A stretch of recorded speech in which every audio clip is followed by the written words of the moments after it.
ഇന്ന് നമ്മൾ വായിക്കാൻ പോകുന്നത് 6ാം ക്ലാസ്സിൻ്റെ ഹിന്ദി ടെക്സ്റ്റ് ബുക്കായ മൽഹാറിലെ 12ാമത്തെ ചാപ്റ്ററായ ഹിന്ദ് മഹാസാഗർ में छोटा सा हिंदुस्तान എന്ന ചാപ്റ്ററാണ്.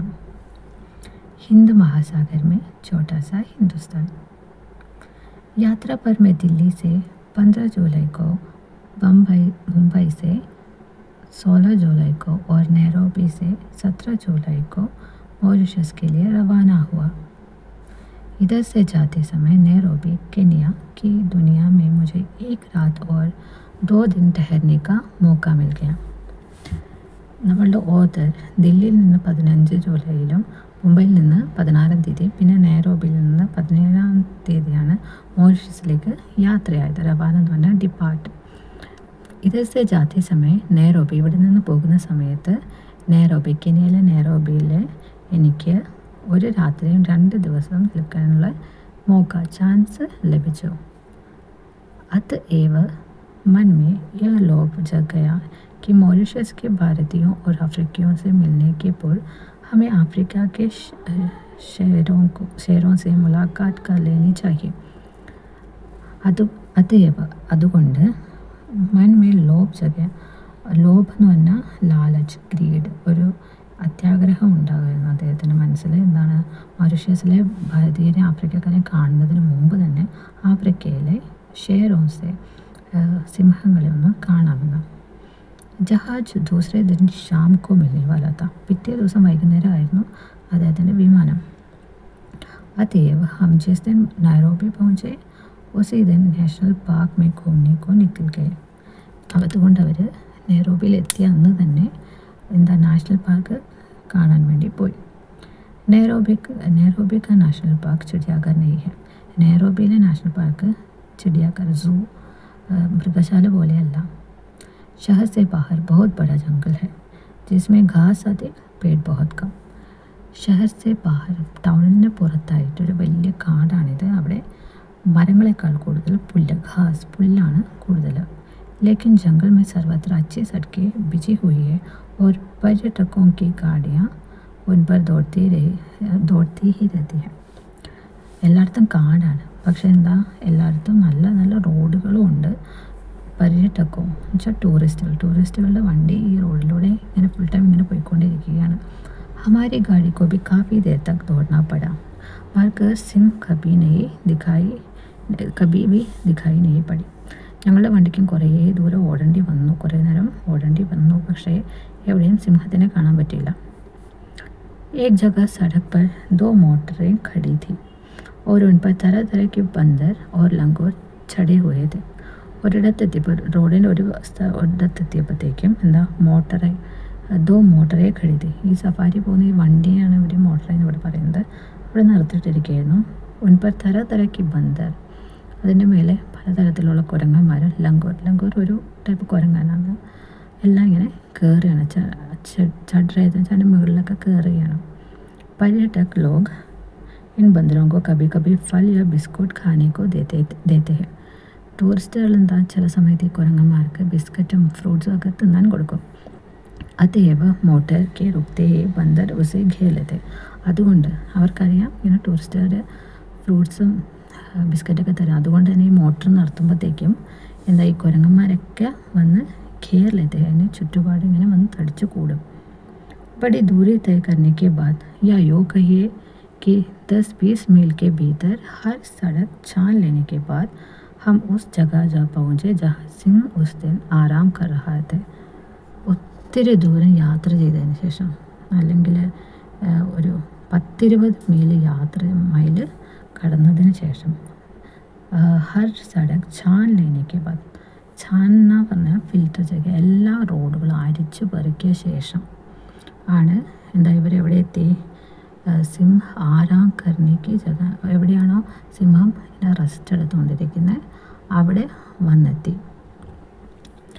വഹാ ജോ കുച്ച് ദേഖാ വഹ ജന്മ ഭർ കഭി നഹീ ഭൂലേഗാ. അവിടെ ഞാനൊന്ന് കണ്ടത് ഞാൻ എൻ്റെ ജീവിതത്തിൽ മറക്കില്ല. कोई 7-8 सिंह लेटे या सोए हुए थे और उन्हें घेर कर 8-10 मोटर खड़ी थी. ഒരു 7-8 സിംഹങ്ങൾ ഇങ്ങനെ കിടക്കുകയായിരുന്നു, അല്ലെങ്കിൽ ഉറങ്ങുകയായിരുന്നു അവിടെ. അതിൻ്റെ ചുറ്റും ഇങ്ങനെ ഘേർക്കെന്ന് വെച്ചാൽ സറൗണ്ട് ചെയ്തിട്ടുണ്ട്. 8-10 മോട്ടർ, ഒരു 8-10 ഇങ്ങനത്തെ സഫാരിയുടെ വണ്ടി ഇങ്ങനെ കിടക്കുകയാണ്. तो यह है कि सिंह को यह जानने की कोई इच्छा ही नहीं थी कि हमें देखने को आने वाले लोग कौन है. പക്ഷേ സിംഹത്തിനെ കാണാൻ വന്ന ഈ മനുഷ്യരൊക്കെ ആരാന്നൊന്നും അറിയേണ്ട ഒരു ആഗ്രഹവും ഇല്ലായിരുന്നു, ഒരു ഇച്ഛയില്ലായിരുന്നു. മോട്ടറോ ഓർ ഷീഷെ, അതായത് സഫാരി വണ്ടികളും അതിൻ്റെ ഷീഷ എന്ന് പറഞ്ഞാൽ ഗ്ലാസ് चढ़ाकर उनके भीतर बैठे लोगों की ओर सिंहों ने कभी भी दृष्टिपात नहीं किया, मानो हम लोग तुच्छ हो और उनके नज़र में आने की योग्य बिल्कुल नहीं हो. ആ വണ്ടികൾ, ഈ സഫാരിയുടെ മോട്ടറുകളോ അത് അതിൻ്റെ അകത്ത് ഇങ്ങനെ ഗ്ലാസ്സൊക്കെ ഇട്ട് വിൻഡോ ഒക്കെ അടച്ചിട്ട് അതിൻ്റെ അകത്തിരിക്കുന്ന ഭീത്തർ പെട്ടെന്ന് വെച്ചാൽ അതിൻ്റെ അകത്തിരിക്കുന്ന ആൾക്കാരോ ആരാണെന്ന് അറിയാനൊന്നും ആ ഭാഗത്തോട്ടൊന്നും സിംഹം നോക്കിയതില്ല. ദൃഷ്ടിപാതം എന്ന് പറഞ്ഞാൽ ഗ്ലാൻസ്, ആ ഭാഗത്തോട്ടൊന്ന് കണ്ണൊടിച്ച് വിടുക പോലും ചെയ്തില്ല. മാനോ ഹം ലോഗ് തുച്ഛോ, നമ്മൾ വളരെ ഇൻസിഗ്നിഫിക്കൻ്റ് ആണെന്ന്, വളരെ തുച്ഛമായ, അതായത് ഒരു മൈൻഡേ ചെയ്യുന്നില്ലേ സിംഹം ഇവരെ ആരെയും. സിംഹത്തിൻ്റെ കൺമുന്നിലെത്താനുള്ള യോഗ്യത പോലും ഇല്ലാത്ത പോലെ നമ്മളിങ്ങനെ പുച്ഛിച്ച് നോക്കുക പോലും ചെയ്യുന്നില്ല. ഹം ലോഗ് വഹാ ആധ ഘണ്ട ഠഹരെ ഹോഗെ, നമ്മൾ ഏകദേശം അവിടെ ഒരു അരമണിക്കൂർ നിന്നിട്ടുണ്ടാകും. ഇസ് ബീച്ച് ഏക സിംഹ് ഉഠ്കർ ജമായി ലി, ദൂസരെ നെ ദേഖോ താന മഗർ ഹമാരി ഓർ കിസി ബി സിംഹ് നെ നസർ നെ ഉഠായി. അതിൻ്റെ ഇടയിൽ, ഈ അരമണിക്കൂർ അവിടെ നിന്നതിൻ്റെ ഇടയിൽ ഒരു സിംഹം എണീറ്റ് ജമായി എന്ന് പറഞ്ഞു കഴിഞ്ഞാൽ യോൺ ചെയ്യാം. നമ്മളിങ്ങനെ ഉറക്കം എഴുന്നേൽക്കുമ്പോൾ ഇങ്ങനെ കോട്ടുവായ ഇടൂലേ, അല്ലെങ്കിൽ ഉറക്കം വരുമ്പോൾ. ദൂസരേനെ ദേഹോത്തന, ഒരെണ്ണം ഇങ്ങനെ ദേഹമൊക്കെ ഇങ്ങനെ തൊട്ട് ചൊറിയൊക്കെ ചെയ്തു. മഗർ ഹമാരി ഓർ കിസി ബി സിംഹനെ നസർ നെയ് ഉഠായി. പക്ഷേ ഇതൊക്കെ ചെയ്തിട്ടും നമ്മളുടെ ഭാഗത്തോട്ട് ഒരു സിംഹവും കണ്ണെടുത്ത് വെച്ച് നോക്കിയത് പോലുമില്ല. ഹൻ log Ped പാതെ or ഘാർപാത് say B ബദ്തർ സംശയ, ഞങ്ങളവിടെയുള്ള ചെടികളെയും പുല്ലുകളെയും ബീഡ്സ് എന്നുവെച്ചാൽ വേണ്ടാത്ത ചെടികളൊക്കെ അതിനേക്കാളും മോശമായിട്ട് ആയിരിക്കും സിംഹങ്ങൾ കരുതി വെച്ചിരിക്കുന്നത്. കാരണം അങ്ങോട്ട് നോക്കുന്നു, മൈൻഡ് ചെയ്യുന്നൊന്നുമില്ല. ഇത്തനെ മേ കോയി മീൽ ഭർ കി ദൂരി പർ ഹിരണോ കാ എക് ഝുണ്ട് ദിഖായി പടാ. അപ്പോഴാണ് ഒരു മീൽ ദൂരത്തിൽ ഹിരൺ എന്ന് പറഞ്ഞാൽ മാനുകളുടെ ഒരു ഝുണ്ട്, കൂട്ടം, ഹേർഡിനെ കണ്ടത്. जिनके बीच एक जिराफ बिल्कुल बेवकूफ़ की तरह खड़ा था. അതിൻ്റെ നടുക്കൊരു ജിറാഫ്, ഒരു ബേവ്കൂഫ് എന്ന് പറഞ്ഞാൽ ഫൂൾ അല്ലെങ്കിൽ ഇഡിയറ്റിനെ പോലെ ഇങ്ങനെ നിൽക്കുകയാണ് അതിൻ്റെ നടുക്ക്. अब 2 जवान सिंह उठे और 2 और चल दिए.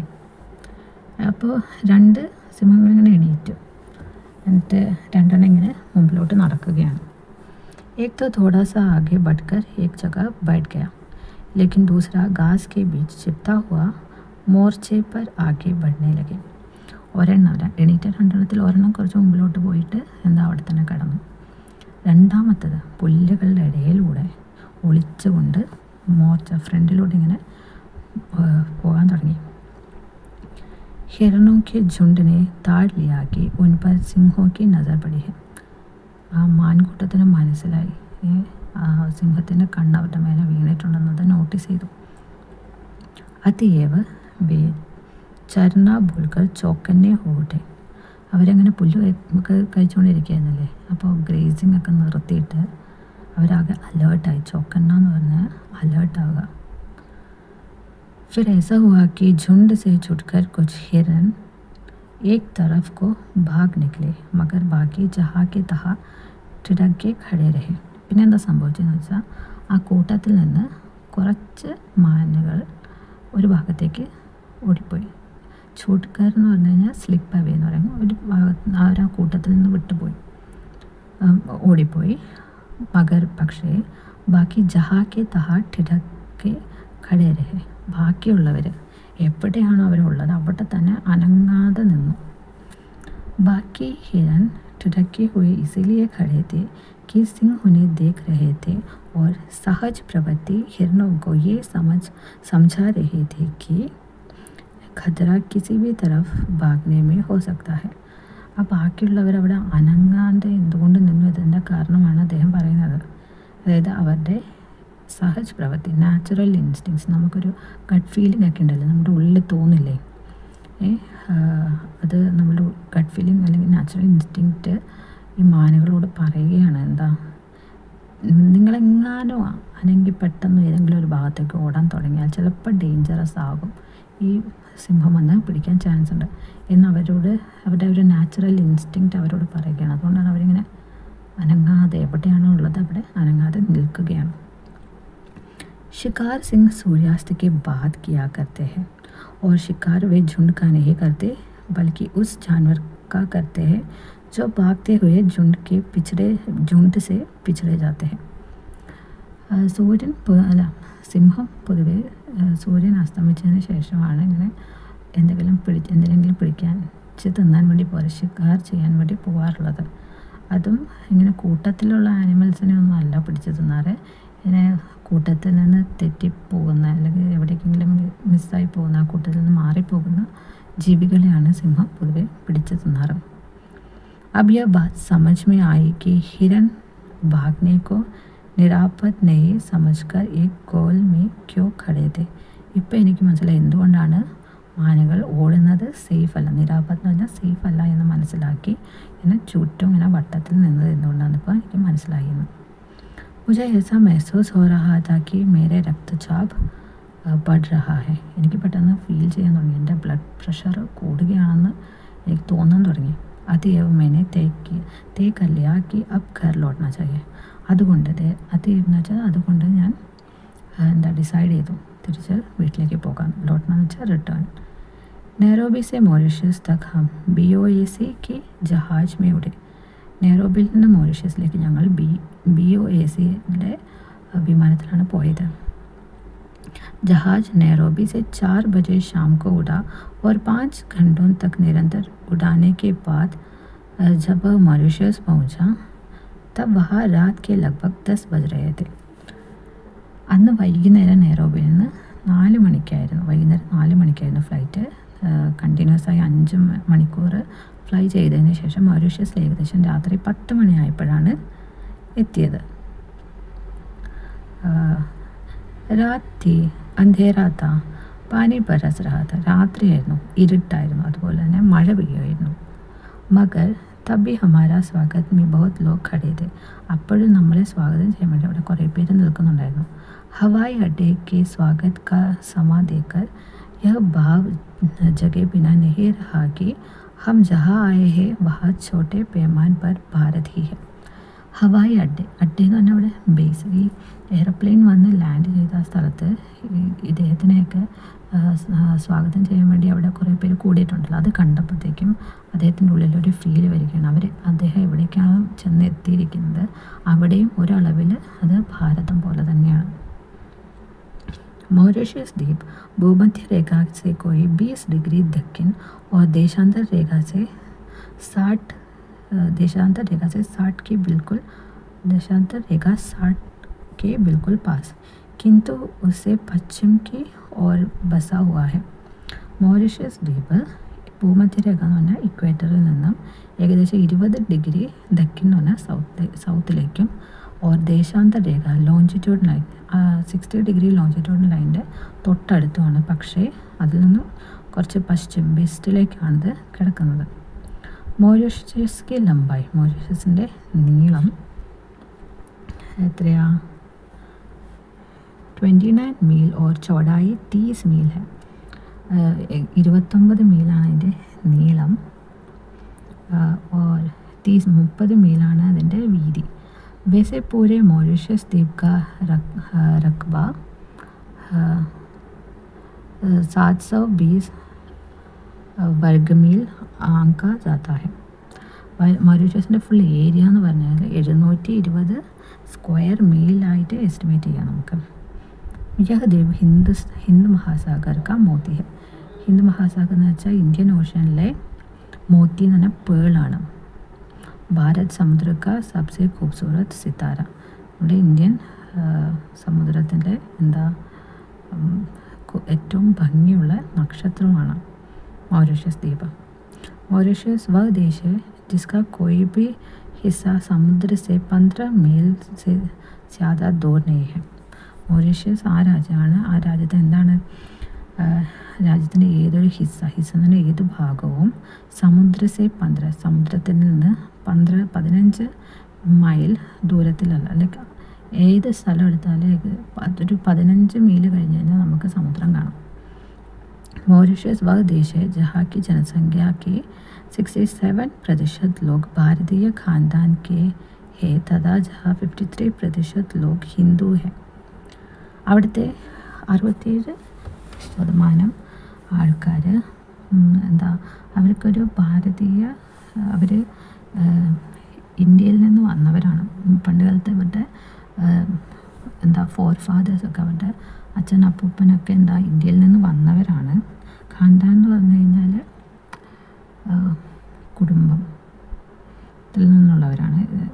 പിന്നെ 53% ആൾക്കാർ ഹിന്ദുക്കളാണ്. मॉरिशस वह देश है जिसकी राजधानी पोर्ट लुई की गलियों के नाम कलकत्ता, मद्रास, हैदराबाद और बम्बई है तथा അതായത് മൊറീഷ്യസിൻ്റെ രാജധാനി ക്യാപിറ്റലാണ് പോർട്ട് ലൂയിക്ക് ഗലിയ എന്ന് പറഞ്ഞാൽ സ്ട്രീറ്റുകളുടെ പേര് കൽക്കത്ത എന്നും മദ്രാസ് എന്നും ഹൈദരാബാദ് എന്നും ബൊംബൈ എന്നും ഒക്കെയാണ്. തഥാ ജിസ്കെ ഏക് പൂരെ മൊഹല്ലെ കാ നാം കാശി है. അവിടുത്തെ ഒരു ഫുൾ നെയ്ബർഹുഡിൻ്റെ ഒരു ഫുൾ ഏരിയയുടെ പേര് കാശി എന്നാണ്. അപ്പോൾ ഇത് കേൾക്കുമ്പോൾ നമുക്ക് തോന്നും മൊറീഷ്യസ് ഇന്ത്യ പോലെ തന്നെയാണ്, ഇന്ത്യയിലെ സ്ഥലങ്ങളുടെയൊക്കെയാണ് പേര് അവിടെയുള്ളത്. मॉरिशस वह देश है जहाँ बनारस भी है, गोकुल भी है और ब्रह्मस्थान भी. മൊറീഷ്യസ് എന്ന രാജ്യത്തിൽ എന്തൊക്കെയുണ്ട്? ബനാറസ് ഉണ്ട്, ഗോകുലുണ്ട്, അതുപോലെ ബ്രഹ്മസ്ഥാനമുണ്ട്.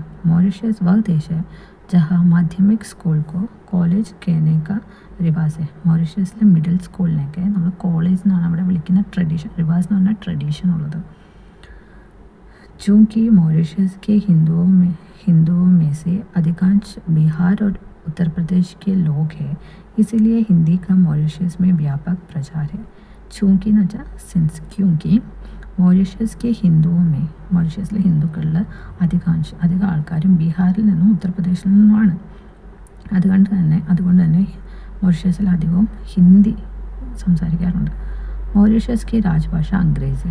मॉरिशസിലെ നാഷണൽ ലാംഗ്വേജ് ഇംഗ്ലീഷാണ്. കിന്തു സംസ്കൃതിക്ക് ഭാഷ ഫ്രഞ്ച്. അവിടുത്തെ കൾച്ചറൽ ലാംഗ്വേജ് പൊതുവേ സംസാരിച്ചു വരുന്ന ലാംഗ്വേജ് ഫ്രഞ്ചാണ്. മഗർ ജനത വഹ ക്രയോൾ ബോൾത്തെ ഹെ. പക്ഷേ അവിടുത്തെ ജനങ്ങൾ ക്രയോൾ എന്ന് പറഞ്ഞൊരു ലാംഗ്വേജാണ് പറയാറ്. ക്രയോൾ കാ ക്രയോളിന് ഫ്രഞ്ചിനോട് വഹി സംബന്ധ ഹെ जो संबंध भोजपुरी का हिंदी से है. ഭോജ്പുരിക്ക് ഹിന്ദിയോട് എന്ത് റിലേഷനാണുള്ളത്, എന്ത് ബന്ധമാണുള്ളത്, അതുപോലെ തന്നെയാണ് ക്രയോളയ്ക്ക് ഫ്രഞ്ചുമായിട്ടുള്ളത്. और क्रेयोला के बाद मॉरिशस की दूसरी जनभाषा भोजपुरी को ही मानना पड़ेगा. ക്രയോളയ്ക്ക് ശേഷം അവിടെ ഏറ്റവും കൂടുതൽ കോമൺ ആയിട്ടുള്ള ലാംഗ്വേജ് ഭോജ്പുരി ആണെന്ന് തന്നെ നമുക്ക് പറയേണ്ടി വരും. प्रायः सभी भारतीय भोजपुरी बोलते अथवा उसे समझ लेते हैं. പ്രായം എന്ന് വെച്ചാൽ യൂഷ്വലി പൊതുവെ ഇന്ത്യയിലെ എല്ലാവർക്കും ഭോജ്പുരി സംസാരിക്കാനോ അല്ലെങ്കിൽ മനസ്സിലാക്കാനും സാധിക്കും.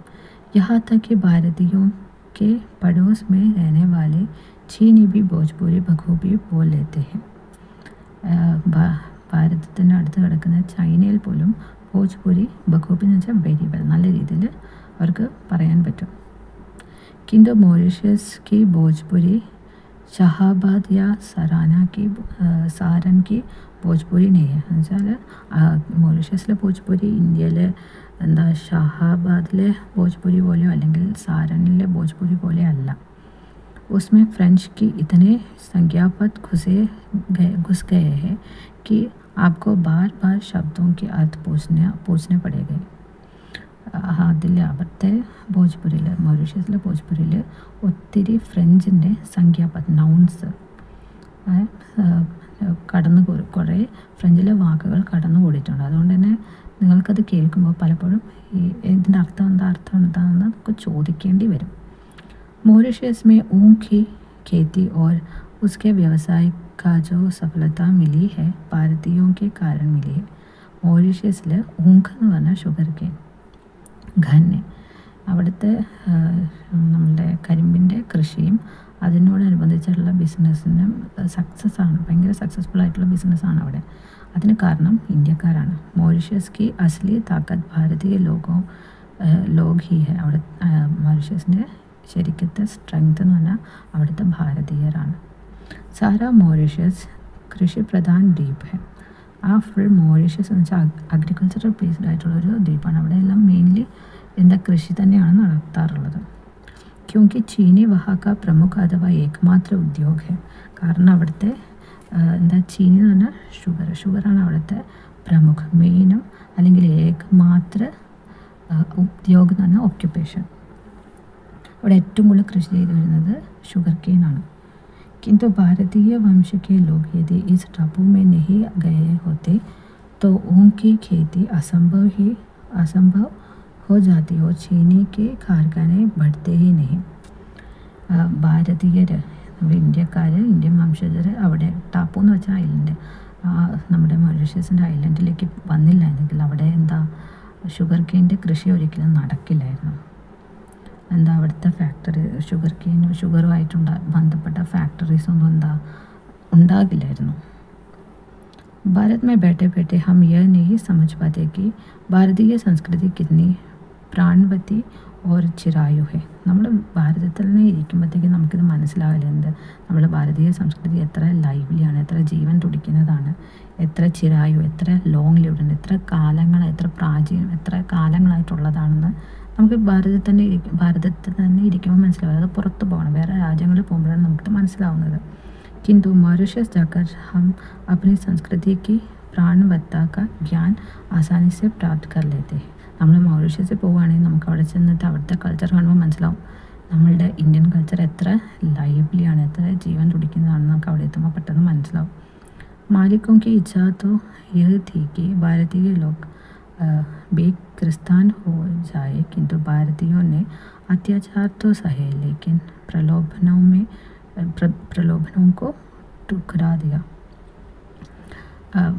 നമ്മൾ ബ്രിട്ടീഷുകാർ ഇവിടെ വന്ന സമയത്ത് അവരൊക്കെ നമ്മളെ ക്രിസ്ത്യനാക്കിയിട്ട് കൺവേർട്ട് ചെയ്യാൻ വേണ്ടി നോക്കി, ക്രിസ്ത്യാനിറ്റിയിലോട്ട് കൺവേർട്ട് ചെയ്യാൻ നോക്കി. പക്ഷേ ഭാരതീയർ അവരുടെ അത്യാചാരമൊക്കെ നമ്മൾ സഹിച്ചെങ്കിലും പക്ഷേ നമ്മളുടെ പ്രലോഭനങ്ങളിലൊന്നും പെട്ടില്ല. നമ്മളുടെ ധർമ്മത്തിൽ തന്നെ നിന്നു.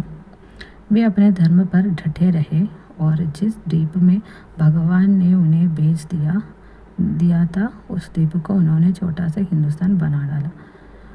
അവരെ ബ്രിട്ടീഷുകാരുള്ള കാലത്തുള്ള നമ്മളുടെ ഇന്ത്യയിലെ ജനങ്ങൾ എന്ത് ചെയ്തു, ക്രിസ്ത്യാനികളാക്കാൻ നോക്കിയെങ്കിലും അവരുടെ ധർമ്മത്തിൽ തന്നെ ഉറച്ചു നിന്നു. എന്നിട്ട് അവർ ഏത് ദ്വീപിലോട്ട് അയച്ചോ ആ ദ്വീപിൽ ചെന്ന് അവരൊരു കുഞ്ഞ് ഹിന്ദുസ്ഥാൻ ഉണ്ടാക്കി മാറ്റി. ऐसी सफलता की बात है जिस पर सभी भारतीयों को गर्व होना चाहिए. ഇത് നമ്മൾ പ്രൗഡ് ഫീൽ ചെയ്യേണ്ട ഒരു കാര്യമാണ്. അതായത് നമ്മളുടെ കൾച്ചറിൽ തന്നെ ഉറച്ചു നിന്നു. നമ്മളെ ഫോഴ്സ്ഫുള്ളി മാറ്റാൻ ശ്രമിച്ചപ്പോൾ നമ്മൾ മാറിയില്ല. എന്നിട്ട് നമ്മളെ എവിടെ കൊണ്ടിട്ടു അവിടെ നമ്മളുടെ ഒരു കുഞ്ഞു ഭാരതം ഉണ്ടാക്കി മാറ്റി എന്നത്. മൗറീഷ്യസ് के प्रत्येक प्रमुख ग्राम में शिवालय होते हैं. മൗറീഷ്യസിലെ പ്രത്യേകം എന്ന് പറഞ്ഞാൽ ഈച്ച് ഓരോ പ്രമുഖ ഗ്രാമങ്ങളിലും ശിവാലയ होते, അമ്പലങ്ങളുണ്ട്, ശിവൻ്റെ അമ്പലങ്ങളുണ്ട്. मॉरिशस के प्रत्येक प्रमुख ग्राम में हिंद तुलसीकृत रामायण रामचरितमानस का पाठ करते हैं अथवा ढोलक और झांझ पर उसका गायन करते हैं.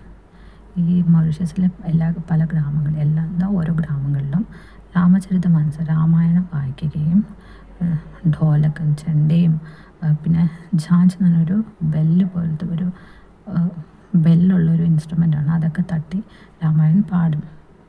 मॉरिशस के मंदिरों और शिवालयों को मैंने अत्यंत स्वच्छ और सुरम्य पाया. ഞാൻ അവിടെ ചെന്നപ്പോൾ മൗറീഷ്യസിലെ അമ്പലങ്ങളും ദേവാലയങ്ങളും വളരെ ഭയങ്കര വൃത്തിയുള്ളതും സുരമ്യ നല്ല ഭംഗിയുള്ളതുമായിട്ട് എനിക്ക് കണ്ടെത്താൻ സാധിച്ചു. कितना अच्छा हो यदि हम भारत में भी अपने मंदिरों और तीर्थ स्थानों को उतना ही स्वच्छ और सुरम्य बनाना आरंभ कर दे जितने स्वच्छ वे मॉरिशस में दिखाई देते. എന്ത് നല്ല കാര്യമായിരിക്കും നമ്മുടെ ഭാരതത്തിൽ നമ്മുടെ അമ്പലങ്ങളെയോ അല്ലെങ്കിൽ നമ്മുടെ പിൽഗ്രിം സൈറ്റ്സ് ദേവാലയങ്ങളെയൊക്കെ എന്താ വൃത്തിയായി സൂക്ഷിച്ചു കഴിഞ്ഞാൽ, അതായത് മൗറീഷ്യസിലെ പോലെ വൃത്തിയായി സൂക്ഷിക്കാൻ തുടങ്ങിക്കഴിഞ്ഞാൽ എന്ത് നല്ലതായിരിക്കും. भारत के पर्व त्योहार मॉरिशस में भी प्रचलित है. पर्व त्योहार എന്ന് പറഞ്ഞാൽ മേജർ ഫെസ്റ്റിവൽസ്, ആഘോഷങ്ങളൊക്കെ ഭാരതത്തിലെ പ്രധാന ആഘോഷങ്ങളൊക്കെ അവിടെ മൗറീഷ്യസിലും പോപ്പുലറാണ്, അവിടെ ആഘോഷിക്കാറുണ്ട്. കിന്തു വർഷ കാ സർവശ്രേഷ്ഠ ധാർമ്മിക് പർവ ശിവരാത്രി. പക്ഷെ അവിടുത്തെ ഒരു വർഷത്തിലെ ഏറ്റവും ഇമ്പോർട്ടൻ്റ് ആയിട്ടുള്ള ഫെസ്റ്റിവൽ എന്ന് പറഞ്ഞാൽ ശിവരാത്രിയാണ്. മൗറീഷ്യസ് के मध्य में एक झील है. മൗറീഷ്യസിൻ്റെ നടുക്കൊരു झीലുണ്ട്. झील എന്ന് പറഞ്ഞാൽ ലേക്ക്, ഒരു തടാകമുണ്ട്. जिसका संबंध हिंदुओं ने परियों से बिठा दिया है और उस झील का नाम अब परी तालाब हो गया है. जिसका संबंध ഹിന്ദുക്കൾ അതിനെ പരി എന്ന് പറഞ്ഞാൽ എന്താ പറയുക, മാലാക, ഏഞ്ചലൊക്കെ ആയിട്ട് ഒരു കണക്റ്റഡായിട്ട് ഇരിക്കുകയാണ് അതിൻ്റെ ഒരു ഹിസ്റ്ററി. അതുകൊണ്ട് തന്നെ ആ താലാബ്, ആ ലേക്കിൻ്റെ പേരെന്ന് വെച്ചാൽ പരി താലാബ് എന്നാണ്. परी तालाब केवल तीर्थ ही नहीं, दृश्य से भी पिकनिक का स्थान है. അത് ഒരു തീർത്ഥസ്ഥലം മാത്രമല്ല, പക്ഷെ കാണാനൊരു പിക്നിക്കിന് ഇടം പോലെ തോന്നും. किंतु वहाँ पिकनिक पर जाने वाले लोग अपने साथ मांस मछली नहीं ले जाते, ना अपवित्र का वहाँ कोई व्यापार करते हैं. പക്ഷെ അവിടെ പോകുന്നവരാരും അവരുടെ കൂടെ മാംസവും മീറ്റും ഫിഷും ഒന്നും കൊണ്ടുപോകില്ല. അവിടെ അതൊരു എന്താ പറയുക, ഒരു റിലീജിയസ് ആയിട്ടാണല്ലോ, അതുകൊണ്ട് അതിനെ അപവിത്രമാക്കുന്ന രീതിയിലുള്ള ഒരു പ്രവൃത്തി അവരവിടെ ചെയ്യില്ല. शिवरात्रि के समय सारे मॉरिशस के हिंदू श्वेत वस्त्र धारण करके कंधों पर कांवर लिए जुलूस बांधकर परी तालाब पर आते हैं और परी तालाब का जल भरकर अपने अपने गांव के शिवालय को लौट जाते हैं. तथा शिवजी को जल चढ़ाकर अपने घरों में प्रवेश करते हैं.